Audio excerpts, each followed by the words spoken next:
নমস্কার বন্ধুরা, কেমন আছেন আপনারা সবাই? আশা করি খুব ভালো আছেন। বরাট কুকিং চ্যানেলে আপনাদের সকলকে স্বাগত জানাই। তো আজকে আমি শেখাবো আপনাদের একটি আয়ুর্বেদিক তেল বানানো। তো প্রথমেই জেনে নিই উপকরণগুলো। তো আমি নিয়েছিলাম 200 ml নারকোল তেল। আমি নিয়েছিলাম শালিমার কোম্পানি, আপনারা যে কোনো কোম্পানি নিতে পারেন, প্যারাসুট বা অন্য কোনো কোম্পানি। তো তারপর নিয়েছিলাম কারি পাতা। তো আমি নিয়েছিলাম একটা গোটা ডাল। তো গোটা ডাল থেকে যতগুলো বেরিয়েছিল ততগুলোই নিয়েছিলাম।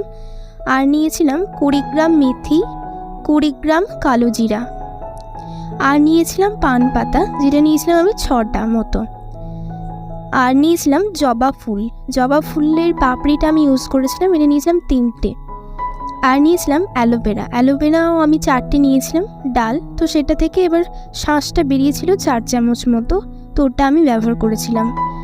তো এইগুলো পরপর তেল গরম হয়ে যাওয়ার পরে দিয়ে মোটামুটি 20 থেকে 25 মিনিট ভাজতে হবে, একদম গ্যাসের ফ্লেম হাই রেখে।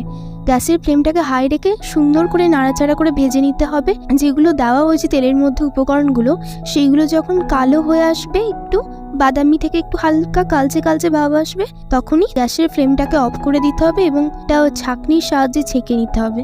তো এইভাবেই আমাদের হার্বাল অয়েল বা আয়ুর্বেদিক তেল রেডি হয়ে যাবে। নমস্কার।